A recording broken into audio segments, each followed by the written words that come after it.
The House will come to order. Today's Pledge of Allegiance will be led by Representative Lisa Frizzell of Castle Rock, Colorado.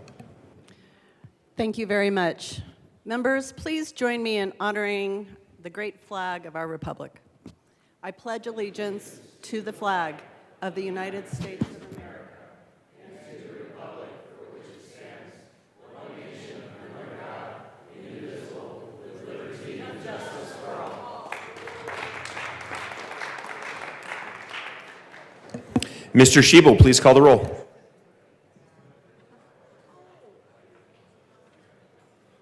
Representatives Amabile, Armagost, Bacon, Representative Bacon, Byrd, Bockenfeld, Basenecker,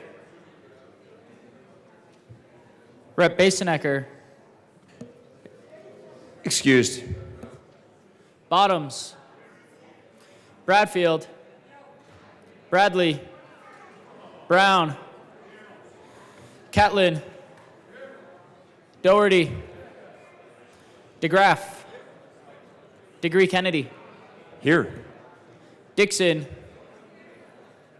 Duran, is here, English, Rep. English is excused today, Epps, Evans, Frizzell, Froelich, Garcia, Gonzalez Gutierrez, Representative Gonzalez Gutierrez, Excused. Hamrick, Hartsook, Herod, Excused. Holtorf, Judah, Joseph, Kip, Leader, she's here, Lindsay, Lindstead, Luck, Lukens, Rep. Lukens, Excused. Lynch, Mabry, Marshall, Martinez, Morrow, McCormick, she's here, McLaughlin, Michael Sinjane, Ortiz, Rep. Ortiz, Is that him on the... Excused. Parenti, Puglisi, Ricks, Representative Ricks, Excused. Sharbini, Sirota, Representative Sirota, Excused. Snyder, Soper, Story, Taggart, Titone,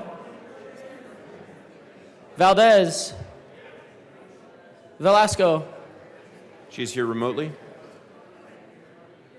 Vigil, Weinberg, Weissman, Wilford, Wilson, Winter, Woodrow, Young, and Madam Speaker is excused.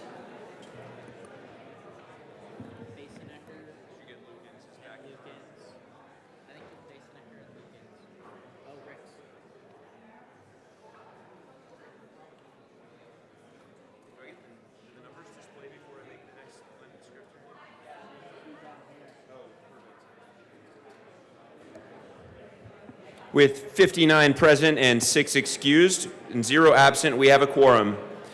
Representative Frizzell. Members, we have a very important motion ahead of us. Please give your attention to the well. Thank you, Mr. Speaker Pro Tem. It is an honor to serve with you. It's an honor to serve with you. Members, I appreciate your attention this morning to this very important motion. It's critical that you listen. Mr. Speaker Pro Tem, I move that the Journal of Wednesday, March 15th, 2023 be approved as corrected by the Chief Clerk. And I would ask Mr. Becker to please display the exhibit to this motion. We will grant permission for a display.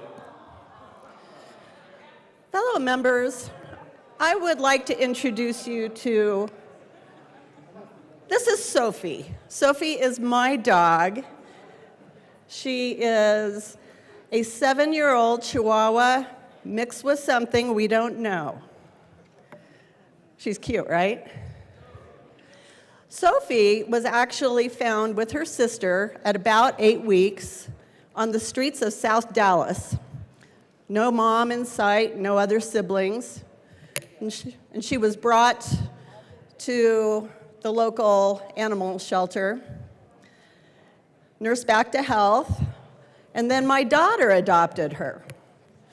I don't know if this has ever happened to any of y'all, but when you have a college-age child who adopts a dog because they love dogs and they're cute, and then all of a sudden reality hits and they can't actually balance the dog and their schoolwork and life. And so they bring the dog home to mom, who has a soft spot. So this is my grand puppy, Sophie, but she's mine. And so I would ask, dear members, that if you support animal rescue and animal adoption, you will vote aye to this amendment. For the puppies, everyone, for the puppies. You have heard the motion that the journal be approved as corrected by the Chief Clerk. All those in favor say aye. All opposed, no?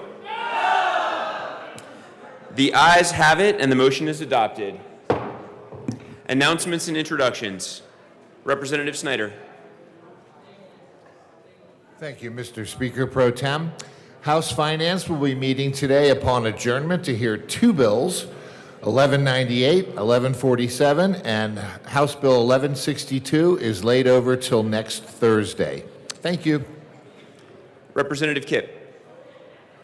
Thank you, Energy and Environment members. We actually do have a meeting today, and we are going to hear Bill HB 23, 1, 2, 3, 4. So it should be easy to remember. Hope to see you there. Representative McLaughlin.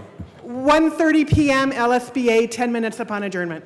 Thank you, Representative Kipp. Representative McLaughlin. Representative Kipp. Sorry, I'm not thinking this morning. At 1:30 p.m., not upon adjournment. My apologies. Thank you. Representative McLaughlin. I hope Representative Kipp is done.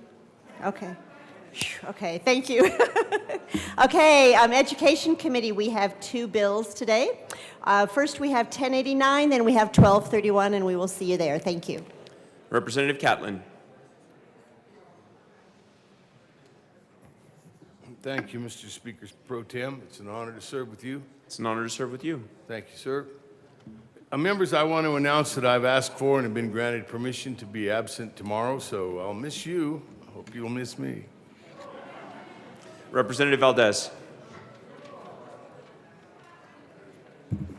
Thank you, Mr. Speaker Pro Tem. It is an honor to serve with you. It's an honor to serve with you. Ladies and gentlemen, I don't come down here to make announcements very often, but this is a good one. Today is Flow Crate Day at the Capitol. Yes.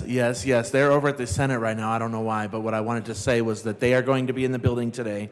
And if you don't know who Flow Crate is, they're in my district. It's a school for young women who are parents and who are raising their children, and these women are amazing. And so at 11:30 today, they will be in 354 Senate Committee Room. They love to dialogue. We want to get some of these girls elected and these women, and thank you very much for welcoming them warmly today. Representative Sirota.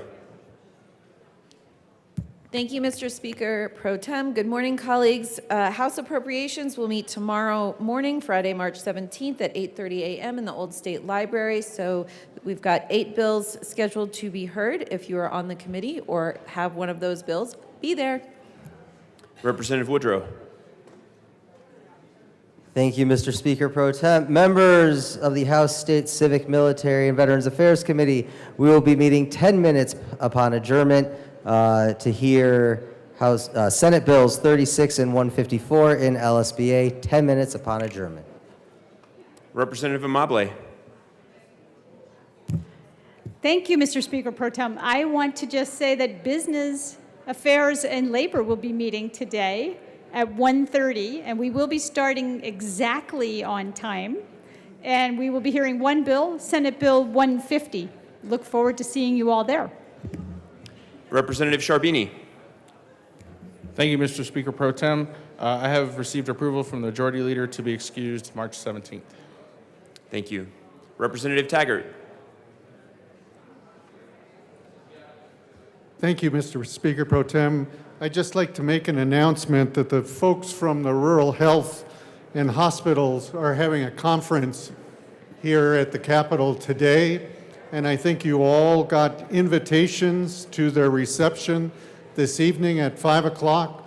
This is an important group that serves all of our constituents and keeps all of us healthy here in the state of Colorado, so I hope you'll attend the reception this evening. It's at 225 East 16th, is it street here or avenue? The Colorado Hospital Association. Thank you. Thank you. Are there additional announcements before you do the tribute? Representative Holtorf. Thank you, Mr. Speaker Pro Tem. I come before you as representing the Bipartisan Veterans Caucus. We are asking all members that if you have any good ideas for veterans initiatives, in our next meeting, which will be next Monday upon adjournment in room 109, we are going to be talking about two important subjects. One is the financial allocations to veterans in the long bill, and if those are being properly represented for those veterans issues that we all have in many of our districts. And the other one is the 2024 Veterans Legislative Initiatives. If you have any ideas or things you want to do to help promote any issues in the veteran space, please meet with Representative Ortiz or myself. And if you are a veteran and part of the caucus, or if you just want to come and sit in because you have a lot of veterans and military services in your district, we'll be doing that on Monday, and that announcement will be tomorrow. Thank you, Speaker Pro Tem. Thank you. Any further announcements? Seeing none, we have a tribute this morning. Who would like to begin? Representative Evans. Thank you, Mr. Speaker Pro Tem. We have a tribute this morning and ask that it be read at length. Mr. Schiebel. The House of Representatives convened in the 74th General Assembly hereby recognizes Chronic Disease Awareness Day. In Colorado, approximately 62% of adults live with a chronic disease. Ethnic minorities and impoverished communities experience especially high rates of chronic disease. Cancer is particularly pernicious. Trends tell us almost 30,000 Coloradans will be diagnosed with cancer this year, and almost 9,000 of those individuals will die. End-of-life care plays an increasingly important role in society. Healthcare directives ensure that patients will get the kind of care they wish for, eliminates the potential of conflicts, and improves a patient's end-of-life experience. Chronic conditions can and do affect individuals across every age, socioeconomic status, race, political affiliation, and more. People living with chronic conditions are our parents, siblings, friends, coworkers, and neighbors. These are Coloradans with an incredible amount to contribute to our state. Our ability to ensure access to adequate care for those with chronic conditions is a moral and economic imperative. The Colorado House of Representatives extends support to all Coloradans living with a chronic condition in recognition of Chronic Disease Awareness Day. On request of Representatives Gabe Evans and Eman Judah, given the 16th day of March 2023, State Capitol, Denver. Representative Judah. Thank you, Mr. Speaker Pro Tem. Members, obviously, a lot of us are touched by folks living with chronic illness, if not ourselves. I live with epilepsy, and sorry.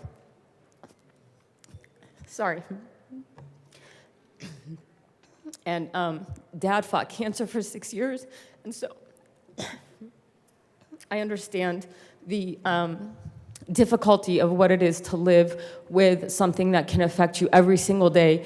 And I think one of the biggest things that, or most eloquent things that a neurologist said during one of the testimonies that we were working on with the Chronic Care Collaborative for the past 2 years was, when you have epilepsy, you constantly live with a parallel thought: is today going to be the day you have a seizure? So for me, I wake up and I say, I'm going to wear this blazer, but I also have this thought: is today going to be the day I have a seizure? I am incredibly grateful for the work that the Chronic Care Collaborative does every single day. I sit on the board of the Epilepsy Foundation, and I'm grateful for the work that they do. And I think it's also important to recognize that, just like our tribute says, living with a chronic disease knows no bounds. And helping folks who live with these diseases is important to help them every single day. I'm grateful to our sergeants who know what to do if I have a seizure, and to some of the folks in here. But nonetheless, living with something that can affect you at any moment can leave you feeling lonely sometimes, and can leave you feeling sometimes, honestly, with a sense of shame because you don't know what's going to happen. So with that, I just wanted to express my incredible gratitude to, honestly, everyone in this chamber who has supported me, has supported the legislation that I've worked on with Chronic Care Collaborative, with the Epilepsy Foundation, and to really make sure that we are defending people who sometimes feel underrepresented in the policy world, in this building, and feel defended and feel like they have a safe place to be, especially with their representatives, and walking with them every day of their lives. So thank you. Representative Evans. Thank you, Mr. Speaker Pro Tem. I just want to echo the sentiments of my colleague here. This tribute is especially meaningful to me because my younger son also has a chronic condition. Being a 6-year-old boy and having to get a shot every night for years, he's had to get it since he was 3 years old, is hard, especially when your older brother doesn't have to get a shot every day. We can't leave the house without making sure that we've got the pulse ox to monitor his oxygen, that we have the rescue inhaler.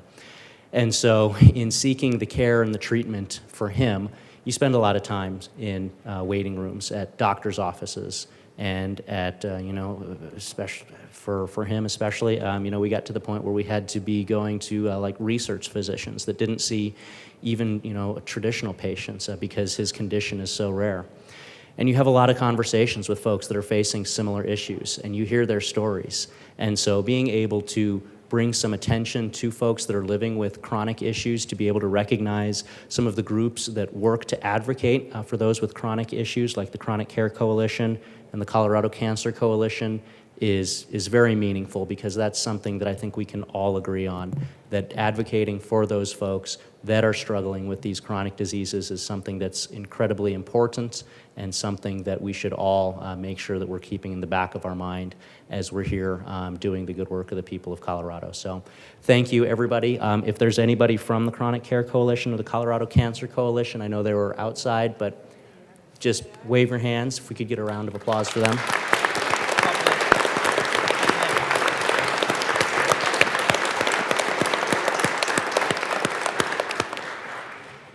Thank you all. Thank you. Are there any further announcements and introductions? Representative Hamrick. Thank you. I would just like to acknowledge we have 2 educators from Brighton in the house today, so let's just give them a round of applause.